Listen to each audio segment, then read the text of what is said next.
अस्सलाम वालेकुम अजीज़ तलबा व तालिबात, कैसे हैं आप लोग? उम्मीद करता हूँ कि आप सब खैरियत से होंगे और हुकूमत पाकिस्तान, हुकूमत सिंध की जानिब से बनाई गई तमाम हिफाजती तदाबीर पर अमल इख्तियार करते हुए समाजी फ़ासला बरकरार रखे हुए होंगे। आप लोगों के इल्म में है कि 28 फरवरी के बाद से हम लोगों की कोई भी क्लास मुमकिन इसलिए नहीं हो सकी क्योंकि सूबे बल्कि पूरे पाकिस्तान और उसके साथ-साथ पूरी दुनिया में कोरोना वायरस की वबा ने अपने पंजे गाड़ दिए। लेकिन एम्स इंस्टीट्यूट ने इस सूरत-ए-हाल में भी आप लोगों के लिए ऑनलाइन लेक्चर्स का सिलसिला जारी रखा और अब इस वीडियो लेक्चर के सिलसिले की ये पहली कड़ी है। इससे पहले भी हम आपके ज़रिए मुखातिब होते रहे हैं बहुत सारे ऑडियो लेक्चर्स की मदद से। लेकिन आज हम वीडियो सेशंस में आपसे मुखातिब हैं और हम कोशिश करेंगे कि जितना मौका मैसर आ सके, हम आपको इन ऑनलाइन क्लासेस के ज़रिए तमाम मालूमात बहम पहुँचाते भी रहें और आप उससे घर बैठकर इस्तिफ़ादा करते रहें। आज का हमारा लेक्चर उर्दू अफ़साने की तारीफ़, उर्दू अफ़साने का मफ़हूम, उर्दू अफ़साने के अहम लिखने वाले और हमारी किताब में मौजूद एक इंतहाई अहम अफ़साने मुफ्त करम दाश्तन की तरफ इशारा करता है। और इस लेक्चर में हम प्रेमचंद के इस अफ़साने को पढ़ेंगे भी, उसका मैं खुलासा भी आपको लिखवाने की कोशिश करूँगा और उसके साथ-साथ मैं आपको उस अफ़साने के तनकीद भी करना बताऊँगा ताकि इम्तिहान में आप उसका इक़्तिबास आए तब भी लिख सकें, उसका खुलासा आए तब भी लिख सकें। सबसे पहले हम ये जानने की कोशिश कर लेते हैं, आपके कागज़ कलम उठाने का मैं मुंतज़िर रहूँगा। सबसे पहले मैं ये जानने की और आप लोगों के साथ मिलकर समझने की कोशिश करता हूँ कि अफ़साना क्या होता है? किसी भी मुख्तसर कहानी को अफ़साना कहा जा सकता है, लेकिन ज़रूरी नहीं कि हर मुख्तसर कहानी अफ़साना बन जाए, क्योंकि अफ़साने में किसी न किसी प्लॉट और किरदार की मौजूदगी बेहद ज़रूरी है। दरअसल हमारे पास यानी हमारे से मुराद उर्दू अदब, हमारे अदब में हिंदुस्तान में उर्दू अफ़साना अंग्रेज़ी अफ़साने के ज़ेर सहारा आया और इसीलिए हमने बहुत अरसे तक अंग्रेज़ी अफ़सानों के तराजिम पर तवज्जो की। अगरचे उस ज़माने में कुछ ऐसे लिखने वाले पैदा हो चुके थे, जिन्होंने उर्दू अफ़साने को ना सिर्फ़ घुटनों-घुटनों चलना सिखाया, बल्कि आहिस्ता-आहिस्ता उर्दू अफ़साना उनकी ज़िंदगी में ही दौड़ लगाने के काबिल हो गया। ऐसे अफ़साना निगारों में प्रेमचंद का नाम बहुत अहमियत का हामिल है और कुछ नाक़िदीन यानी अदब पर तहक़ीक़ करने वाले, कुछ मुहक़्क़िक़ीन, कुछ रिसर्चर्स प्रेमचंद को ही उर्दू का पहला अफ़साना निगार भी कहते हैं। प्रेमचंद ने 300 के करीब अफ़साने और 13 के करीब नॉवेल लिखे, लेकिन उसके साथ-साथ इनका कमाल ये था कि उन्होंने हिंदुस्तान की वो ज़िंदगी जो वो अपने आस-पास देख और महसूस कर रहे थे, उससे अपनी तहरीरों यानी अपने अफ़सानों, अपने नॉवेल्स के ज़रिए अवाम उन नाज़ के सामने पेश कर दिया। अफ़साना दरहकीकत ऐसी ही किसी कहानी का नाम है जिसमें किसी समाजी मसले की तरफ इशारा किया जाता है, किसी समाजी रवैये की तरफ इशारा किया जाता है या फिर माशरे में मौजूद किसी बुराई की तरफ इशारा करते हुए उससे ख़ात्मे के लिए कोई हल दिया जाता है। लेकिन ज़रूरी नहीं कि हर अफ़साना निगार के पास कोई हल हो। अफ़साना निगार का बुनियादी काम, उसकी ड्यूटी ये होती है कि वो आपकी निगाहें जो मंज़र नहीं देख सकतीं, उसे आपके सामने लाकर पेश कर दे।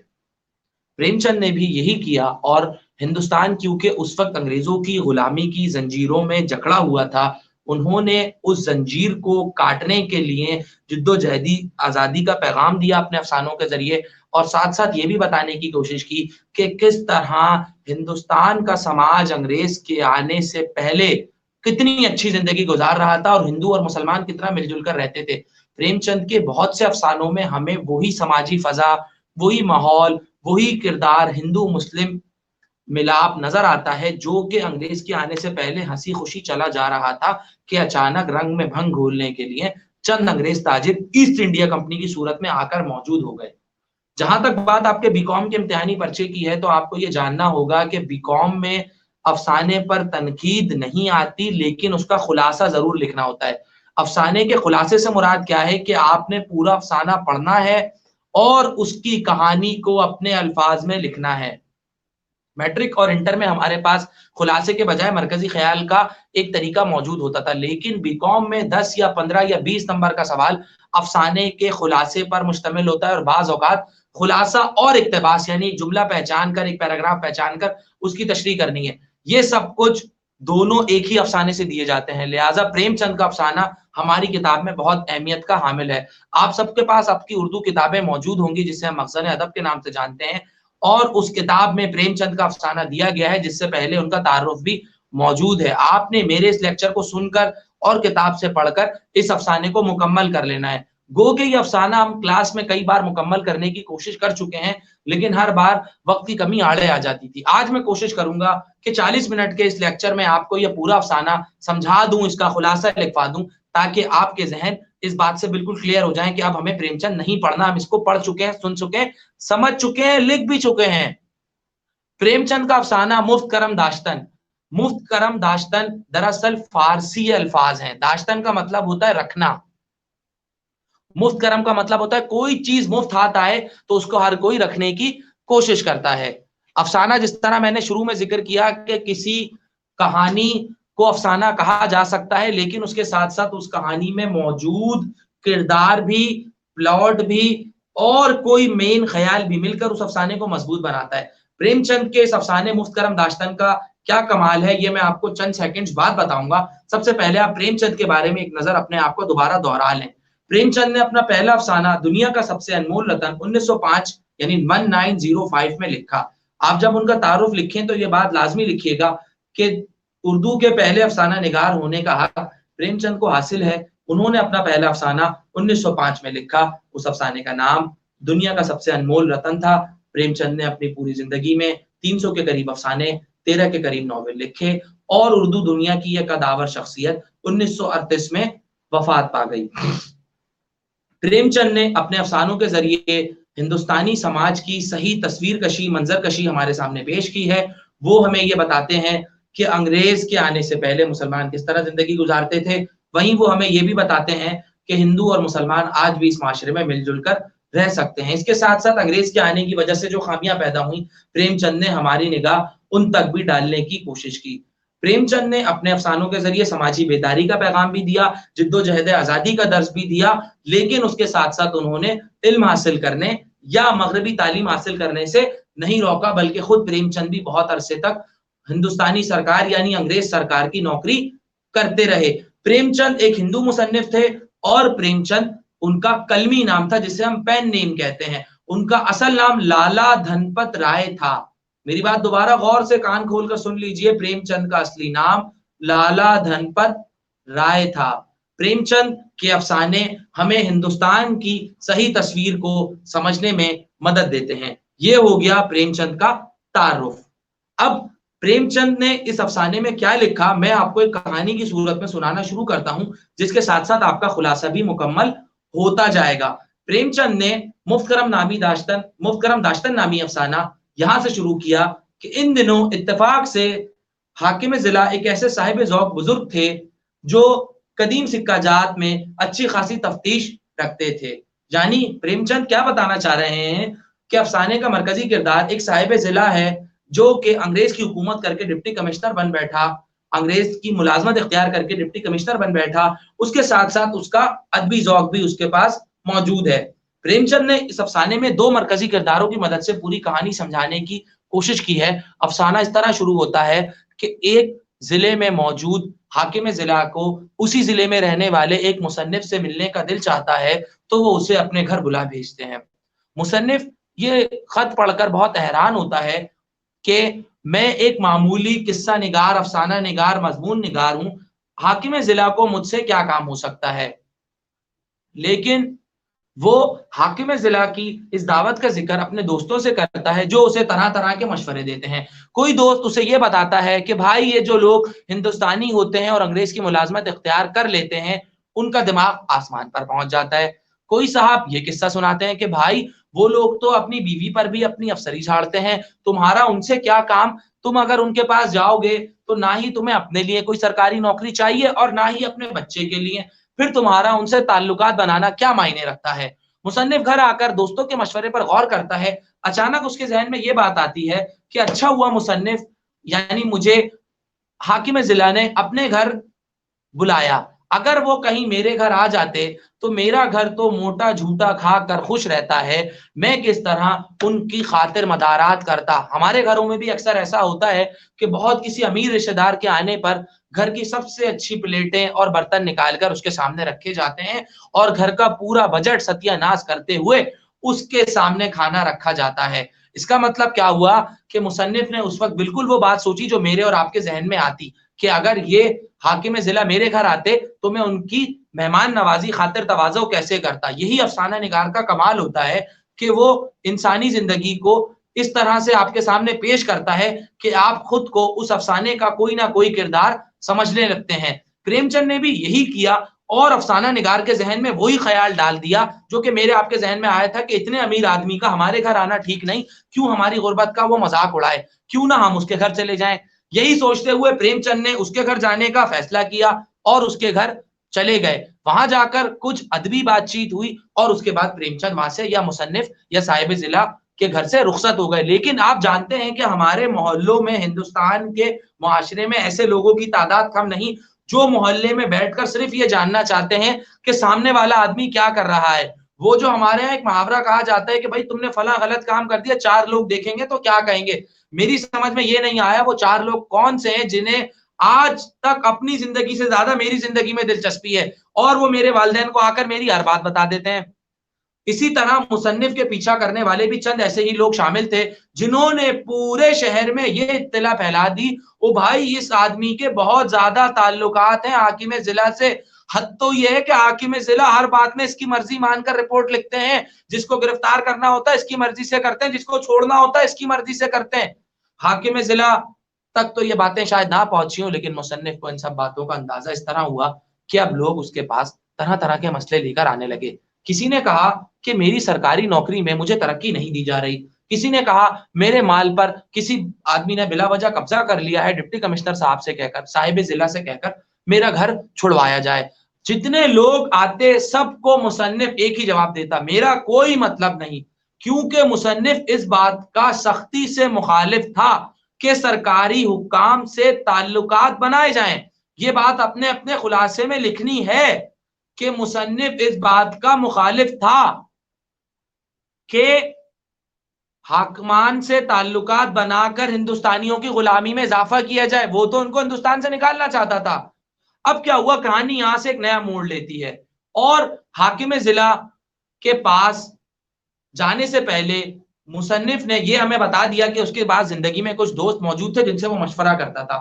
لیکن اچانک ایک دن اس کے گھر پر ایک ایسا دوست آیا جس سے اس کی دوستی ہوئے بھی 40 سال ہو چکے تھے اور ان کے درمیان کبھی دوستانہ یا گھریلو تعلقات نہیں رہے تھے, بلکہ سرے راہ چلتے چلتے اکثر ان لوگوں کی ملاقاتیں ہو جایا کرتی تھی. مصنف کے اس دوست کا نام بلدیو سنگھ تھا اور بلدیو سنگھ نے آتے ہی مصنف کو ایک جھپی لگا لی, اسے گلے لگا لیا اور اسے کہا کہ بھائی میں تو تمہاری صورت تک دیکھنے کو ترس گیا, دیکھو تم نے اپنا کیا حال بنا لیا ہے, لگ رہا ہے کہ دن بھر بیٹھے بیٹھے کام کرتے رہتے ہو. بھائی ایسے نہیں چلے گا, دنیا میں انسان کو اپنا خیال خود رکھنا پڑتا ہے. مجھے دیکھو, تمہارے برابر کی عمر ہے, میرا وزن دیکھو, میرا تن و توش دیکھو, میرا حلیہ دیکھو, میں تو سیر بھر مکھن یعنی 1 کلو مکھن اور گھی پی جاتا ہوں, اگر تم کہو تو تمہارے گھر بھی کچھ بھیج دوں. مصنف شرمندہ ہوتا رہا. یا مصنف نے ہمیں یہ بتایا کہ بلدیو سے میری دوستی جب ہوئی تھی جب ہم دونوں ایک مدرسے میں پڑھا کرتے تھے اور یہ مولوی صاحب کا سبق سمجھ نہیں آتا تھا تو مولوی صاحب ان کو میرے سپرد کرتے تھے, میرے حوالے کرتے تھے کہ بھائی تم ان کو سبق پڑھا دو. جہاں مولوی صاحب کی مار نے کام نہ کیا وہاں میری پیار محبت سے کام ہو گیا اور بلدیو سنگھ تھوڑا بہت سبق پڑھنے لگے. لیکن اچانک مولوی صاحب کے انتقال کے بعد وہ مدرسہ, وہ مکتب, وہ اسکول یا کالج وہ ختم ہو گیا. اس کے بعد بلدیو سے آج پہلی بار میری اس طرح ملاقات ہوئی تھی. اب مصنف نے بتایا کہ بلدیو نے ادھر ادھر کی ساری باتیں کرنے کے بعد اصل جو مدے کی بات تھی وہ کی, اور وہ مدے کی بات کیا تھی. بلدیو نے بتایا کہ میرا بیٹا جو سب سے بڑا ہے اور وہ کسی سے نہیں دبتا, اچھا خاصا پہلوان ہے, کسی سے نہیں دبتا یعنی کسی سے نہیں ڈرتا, اچھا خاصا پہلوان ہے, اس کو گاؤں میں ہونے والی ایک چوری کے الزام میں پولیس والوں نے بلا وجہ گرفتار کر لیا. یہ مقدمہ ڈپٹی صاحب یعنی ڈپٹی کمشنر تمہارے دوست صاحب ضلع کے پاس پیش ہوگا. میں چاہتا ہوں تم اس کی سفارش کرو یا کم از کم ان سے جا کر اتنا تو کہہ دو کہ وہ اس معاملے کی خود ہی تحقیقات کریں اور یہ جاننے کی کوشش کریں کہ میرے بیٹے کے ساتھ زیادتی ہو رہی ہے. مصنف نے یہ سن کر کہا کہ بھائی حکام ایسے معاملے میں پولیس کی رائے کا اعتبار کرتے ہیں, لیکن اس نے کہا کہ تم جا کر کہہ تو دو, جو قسمت میں ہوگا دیکھا جائے گا. میری بیوی اور میرے بیٹے کی بیوی یعنی میری بیوی اور میری بہو نے 1 ہفتے سے کچھ نہیں کھایا, صرف میں ہی ہوں جو گھر میں تھوڑا بہت کھا پی لیتا ہوں. میرا پورا گھرانہ تباہ ہو برباد ہو جائے گا اگر تم نے ہماری مدد نہ کی. मुसन्निफ जितने एतराजात कर सकता था उसके जवाब बलदेव ने पहले ही दे दिए थे, लिहाजा मुसन्निफ के लिए अब ये लाजिम हो गया कि वो बलदेव को किसी तरह टाल दे, उसको यहाँ से जाने का कह दे। मुसन्निफ ने कहा अच्छा ठीक है, मैं इसी हफ्ते उनके पास जाऊंगा। बलदेव ने वादा लिया और रुखसत हो गया।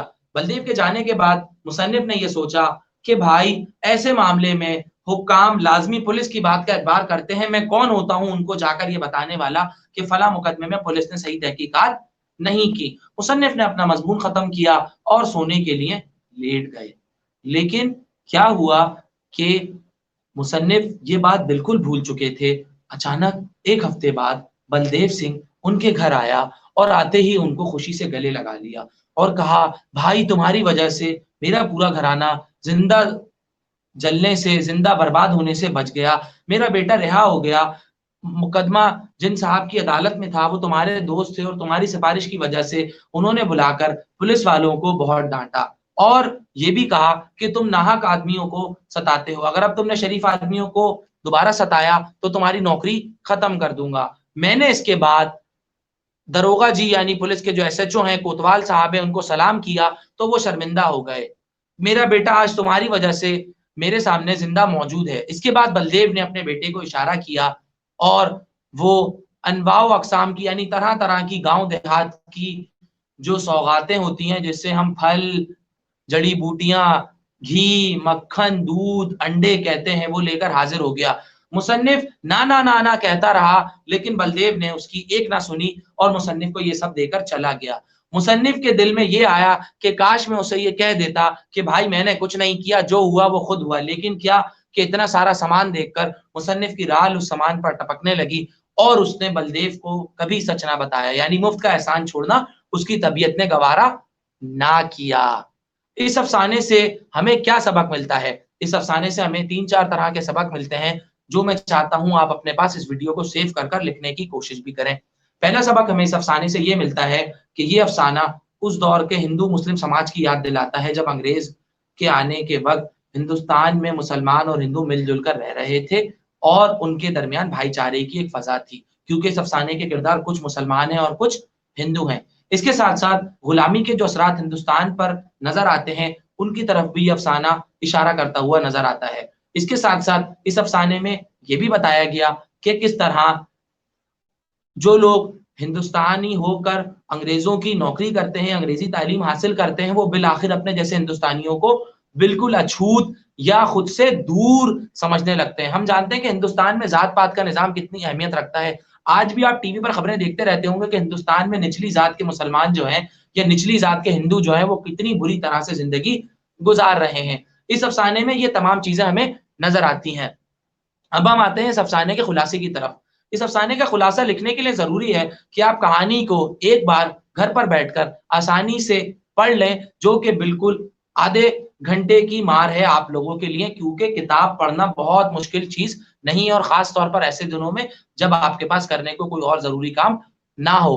अफ़साना पढ़ने के बाद आप इसका खुलासा लिखना शुरू करें और आप बताएँ कि ये अफ़साना प्रेमचंद ने लिखा है और उसके साथ-साथ थोड़ा-सा प्रेमचंद का तारुफ़ दे दें। फिर आप बताएँ कि ये अफ़साना हिंदुस्तानी समाज के बारे में लिखा गया, जिसमें कुछ हिंदुस्तानी आला तालीम हासिल करके अंग्रेज़ों की मुलाज़मत इख्तियार कर चुके थे। उन्हीं में से एक साहब ने एक ज़िले में रहने वाले एक मुसन्निफ़ को ख़त लिखा और उसे अपने घर आने की दावत दी। फिर उसके बाद आप अफ़साने के हर मोड़ को एक-एक पैराग्राफ में बयान करते रहें। अफ़साने का खुलासा लिखने का सबसे अच्छा तरीका यही होता है कि आप उसमें ये बताने की कोशिश करें कि अफ़साने में क्या-क्या चीज़ें आईं, उन चीज़ों को मैंने किस तरह पढ़ा और इन चीज़ों पर अपनी राय भी देते रहें। मैं कोशिश करता हूँ एक पैराग्राफ को आपके लिए बिल्कुल आसानी से लिखवा दूँ।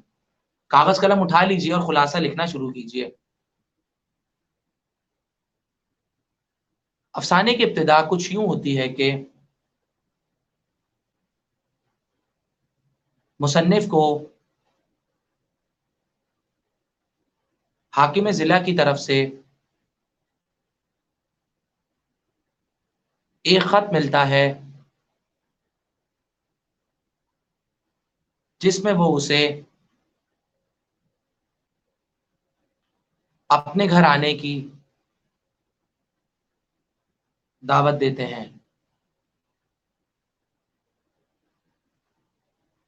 مصنف حاکم ضلع کے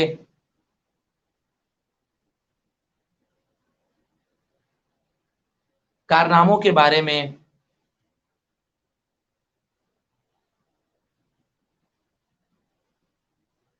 پہلے سے جانتا تھا اور ان کی عزت بھی کرتا تھا، لہذا اس نے ان کے بارے میں جو سن رکھا تھا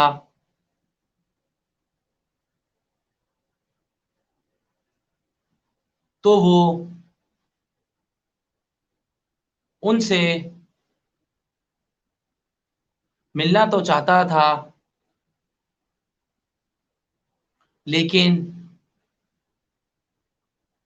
اس لیے ڈرتا تھا کہ کہیں لوگ اسے جاسوس نہ سمجھ لیں، کہ کہیں یہ تو ہماری خبریں انگریز افسروں کو نہیں پہنچاتا۔ ساتھ ساتھ اسے یہ بھی لگتا تھا کہ کہیں انگریز حکام یہ نہ سمجھیں کہ میں بلا وجہ ان کی برابری کرنا چاہتا ہوں۔ یہاں پر آپ پہلا پیراگراف اینڈ کر دیں گے، دوسرے پیراگراف کا آغاز کریں گے۔ مصنف نے اس خط کا ذکر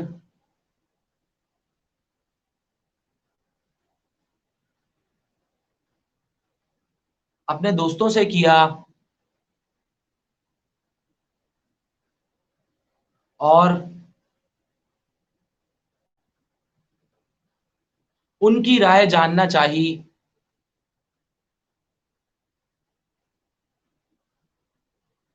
کہ کیا مجھے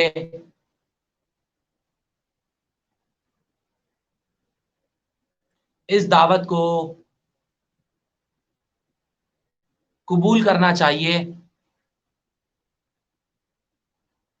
دوستوں نے طرح طرح کے قصے اور لطیفے سنائے اور مصنف کو یہ سمجھانے کی کوشش کی کہ اگر وہ تم سے ملنے کے اتنے ہی خواہش مند ہیں تو وہ خود کیوں تمہارے گھر نہیں آ جاتے؟ تمہیں ان سے کوئی مفاد تو نہیں، نہ ہی اپنے یا اپنے کسی رشتہ دار کے لیے سرکاری نوکری چاہیے، تو پھر تم کیوں ان کے گھر جاؤ گے؟ یہ کالے انگریز کی ملازمت حاصل کر کے خود کو ہم سے اوپر کی کوئی چیز سمجھنے لگتے ہیں۔ تو دوستوں کی محفل میں طے یہ پایا کہ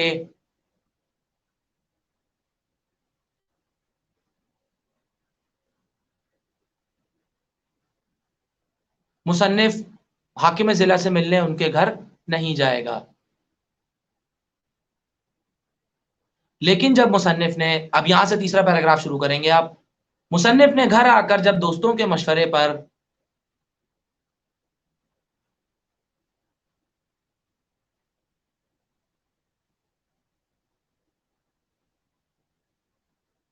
غور کرنا شروع کیا تو اسے یہ سمجھ آیا کہ حاکم ضلع کا میرے گھر نہ آنا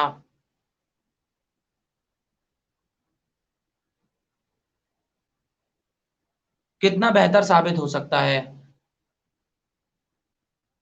میرے گھر میں ان کی مہمان نوازی کا کوئی انتظام موجود نہیں، اور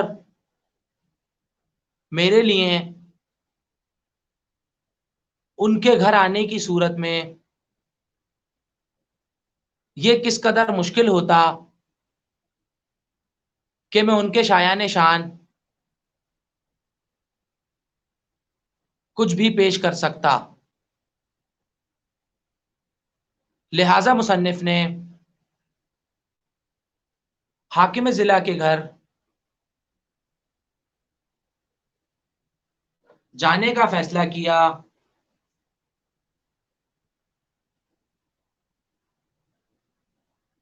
اور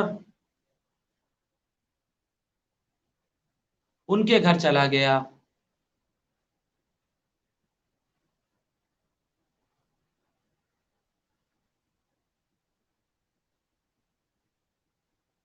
جہاں پر حاکم ضلع نے اس کا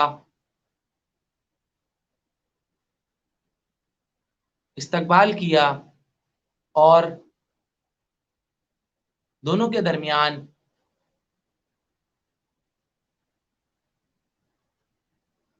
کچھ ادبی گپ شپ ہوئی،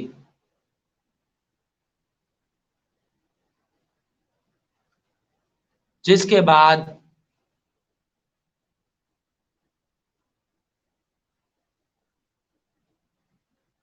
مصنف اپنے گھر واپس آ گیا۔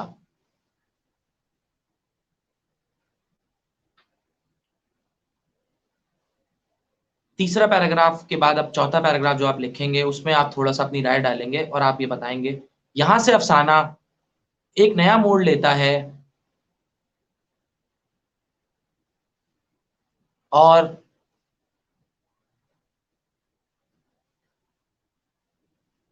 شہر کے وہ لوگ جو اس قسم کی خبروں کو بہت پسند کرتے ہیں کہ کون کس سے مل رہا ہے اور کس کے کس سے تعلقات ہیں، ان لوگوں نے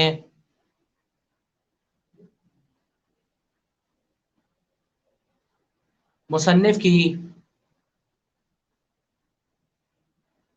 اس آمد و رفت کا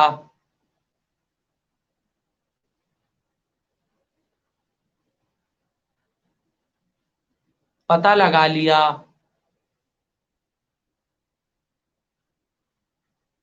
اور پورے شہر میں یہ بات مشہور کر دی کہ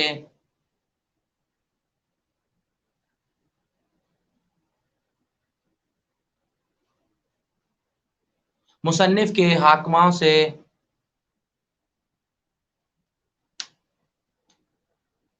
اور ضلع کے بڑے لوگوں سے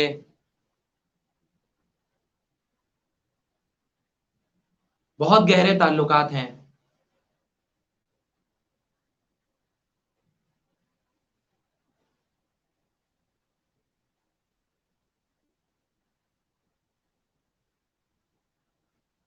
اب آپ اس پیراگراف میں لکھیں گے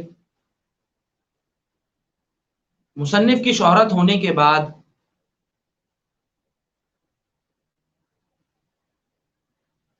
طرح طرح کے لوگوں نے اس کے پاس آنا شروع کر دیا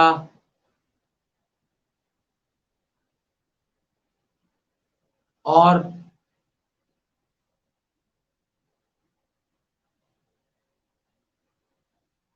اس سے ہر طرح کی سفارش کا کہنے لگے،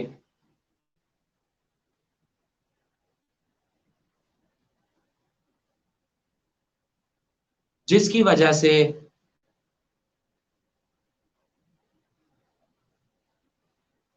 مصنف نے سب کو یہ کہنا شروع کر دیا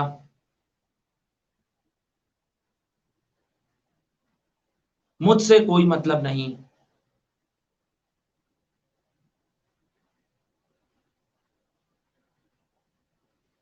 یہاں پر آپ اس پیراگراف میں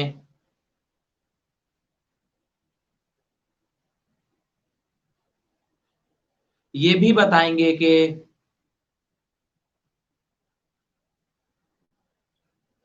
یہ محض مصنف نے اپنی اصول پسندی کی وجہ سے کیا کہ اسے اپنے اصول عزیز تھے اور وہ کبھی بھی لوگوں کے درمیان جھوٹی شان و شوکت نہیں بنانا چاہتا تھا.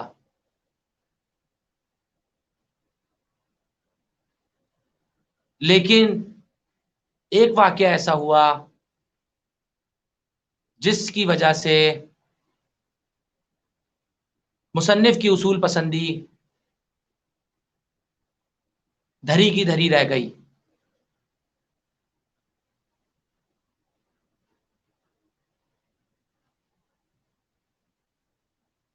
چوتھے پیراگراف میں آپ بات یہاں سے شروع کریں گے کہ اب افسانہ ایک دلچسپ مرحلے میں داخل ہو گیا اور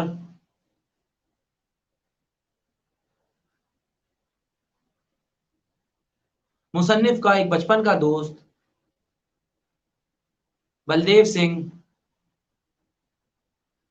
اس کے پاس ایک سفارش لے کر آیا.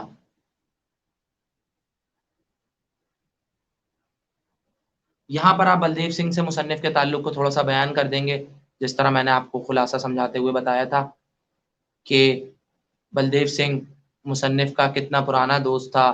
وہ دونوں ایک ہی مکتب میں ساتھ پڑھا کرتے تھے اور ان دونوں کے درمیان کتنے عرصے سے کوئی ملاقات نہیں ہوئی تھی، لیکن البتہ سر راست کوئی سلام دعا کا امکان باقی تھا.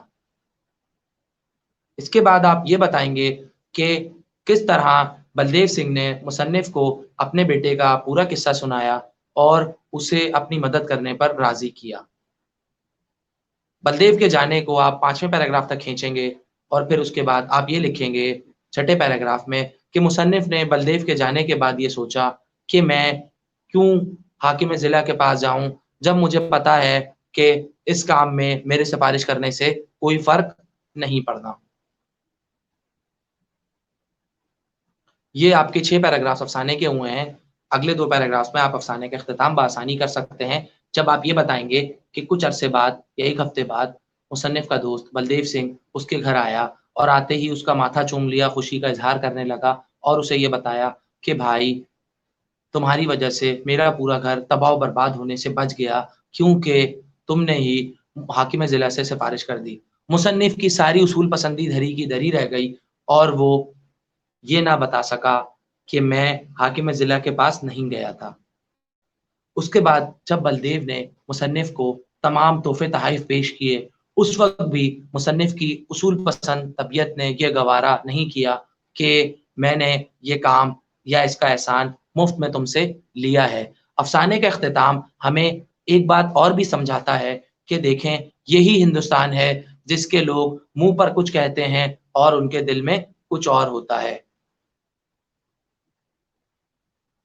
یہ تھا آپ کے افسانے مفت کرم داشتن کا خلاصہ جسے پریم چند نے تحریر کیا ہے، اور اس کا تعارف اور خلاصہ دونوں میں نے آپ کو اس کلاس میں سمجھانے اور لکھوانے کی بھی کوشش کی. خلاصہ لکھنے کے لیے چند اہم باتیں میں دوبارہ آپ کے گوش گزار کر دیتا ہوں. کسی بھی سبق کا خلاصہ لکھنے کے لیے سب سے پہلے اس سبق کو پڑھنا ضروری ہے، لیکن وہ لوگ جو وقت کی کمی کی وجہ سے افسانہ نہ پڑھ پائیں ان کے لیے افسانے کی کہانی کو سننا ضروری ہے. تو آپ کے پاس دونوں صورتیں موجود ہیں، کتاب موجود ہے تو افسانہ پڑھیے، انٹرنیٹ موجود ہے تو میری ویڈیو سن کر اس کا خلاصہ یا کہانی ذہن نشین کر لیجئے. پہلی بات، جب آپ کو کہانی پتہ ہوگی تو آپ خلاصے کا آغاز بہت آسانی سے کر سکتے ہیں. سب سے پہلے آپ اگر کسی ایسے افسانے کے بارے میں لکھ رہے ہیں جو آپ نے نہیں پڑھا تو آپ کیا کریں گے؟ آپ اس میں کرداروں پر بات کریں گے کہ مثلاً کہانی کا آغاز یہاں سے ہوتا ہے کہ ایک کردار دوسرے کردار سے ملتا ہے، مثال کے طور پر. اس کے بعد آپ تفصیلات درج کرنا شروع کریں گے. تفصیلات سے مراد کیا ہے؟ جتنی چھوٹی سے چھوٹی باتیں افسانے کی آپ کے ذہن میں ہوں آپ نے ان کو لکھنا ہے، اور ساتھ ساتھ یہ بھی بتانا ہے کہ کس طرح کہانی شروع ہوتی ہے، کس طرح کہانی میں نئے کردار جڑتے رہتے ہیں اور کس طرح ان کرداروں کو افسانہ نگار نے جوڑ کر ایک प्लॉट की सूरत में डाल दिया है। अब जैसे इस अफसाने के मिसाल के तौर पर प्लॉट की बात कर लेते हैं। मुफ्तकरम दाश्तन नामी अफसाने का प्लॉट हिंदुस्तानी समाज है। हिंदुस्तानी समाज में लोग कैसे रहते हैं, ये मरकजी ख्याल है। और हिंदुस्तानी समाज के लोग मुनाफिक क्यों होते हैं या झूठ क्यों बोलते हैं, ये उसका मरकजी ख्याल और खुलासे में शामिल किया जाने वाला अहम नुक्ता है। क्योंकि आपके लिए ये जानना बेहद ज़रूरी है कि किस तरह अफ़साने को लोगों के सामने पेश किया जाता है और इम्तिहानी नुक्ता नज़र से उस अफ़साने का खुलासा किस तरह लिखा जाता है। खुलासे के अहम नुकात मैं एक बार फिर आपके सामने बिलतरतीब दर्ज झेल करके दोहरा देता हूँ। नंबर 1, अफ़साने की कहानी का पता होना खुलासे में आपके 50% इम्कानात को बढ़ा देता है कि आप उसका बहुत अच्छा खुलासा लिख सकते हैं। नंबर 2, खुलासे का मतलब अफ़साने की पूरी कहानी को सुनाना होता है, लिहाज़ा अगर आपने अफ़साना पढ़ा है, इस सूरत में भी आप एक अच्छा खुलासा लिख सकते हैं। नंबर 3, आपने उस खुलासे को किस तरह शुरू करना है, यहीं से आपके हासिल होने वाले नंबर का अंदाज़ा हो जाएगा। अगर आपने बात वहाँ से शुरू की जहाँ से अफ़साना ख़त्म हुआ है, तो एग्ज़ामिनर आपकी कॉपी बिल्कुल नहीं पढ़ेगा, वो समझ जाएगा ये गाइड का मटीरियल है और गाइड में अमूमन इसी तरह छोटा मटीरियल लिखा जाता है। लिहाज़ा आपने क्या करना है, जहाँ से अफ़साने की बुनत यानी कहानी शुरू हुई है, आपने भी वहीं से उसकी कहानी को शुरू करना है और उसको आहिस्ता-आहिस्ता एक नदी की तरह बढ़ाते रहना है। आपने कभी समंदर के पानी को देखा है, वो कैसा एक तरतीब से आ रहा होता है, लेकिन नदी का पानी किस तरह ऊपर से नीचे की तरफ जा रहा होता है। एक अच्छा खुलासा नदी के पानी की तरह ऊपर से नीचे गुज़रता है। आपने चीज़ें ठूँसनी नहीं है बल्कि शामिल करनी है। जो बात अहम लगती है उसको खुलासे में लिखिए, जगह-जगह वक़्त मिलने पर, मौका मिलने पर अपनी राय का इज़हार करते रहिए और आखिर में एक पैराग्राफ में पूरे अफ़साने का जायज़ा पेश कर दीजिए।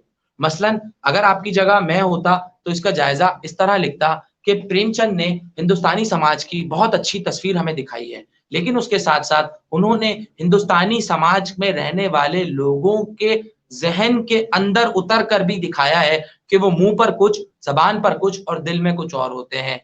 इस राय से क्या होगा कि एग्ज़ामिनर आपकी कॉपी को पढ़ते हुए एक लम्हे के लिए ठटकेगा और ये देखेगा कि हाँ, इसको मुझे पूरे नंबर देने चाहिए क्योंकि ये अफ़साने के अंदर भी उतर गया है, किरदारों के जो जायज़े हैं वो भी इसने लिए हैं और ये उनके दिमाग में बैठकर तज्ज़िया करने की सलाहियत रखता है। ये तो था हमारे आज के लेक्चर में मौजूद अफ़साना मुफ्त-करम दाश्तन का खुलासा, उसकी कहानी का समझाना, उसके किरदारों का तारुफ़ और उर्दू अफ़साने में प्रेमचंद का मकाम यानी प्रेमचंद का तारुफ़। जैसे-जैसे ये सिलसिला जारी रहेगा, आपको आपकी उर्दू क्लास के तमाम लेक्चर्स इसी तरह मयस्सर होते रहेंगे। आपने कागज़ और कलम से रिश्ता नहीं तोड़ना और इन तमाम चीज़ों को अपने सामने रखते हुए अफ़साना या कोई मज़मून या ग़ज़ल की तशरीह इन सब चीज़ों को लिखते रहना है ताकि इम्तिहानात की तैयारी उसी तरह जारी और सारी रहे, जिस तरह के इस पैंडेमिक से पहले थी। ये था हमारा आज का मुफ्त-करम दाश्तन नामी अफ़साने का लेक्चर। अगले लेक्चर में हम इंशाअल्लाह किताब में मौजूद किसी शायर की एक ग़ज़ल को समझने और उसके तमाम अशार की तशरीह करने की कोशिश करेंगे। जब तक के लिए अपना बहुत ख़्याल रखिएगा। शुक्रिया।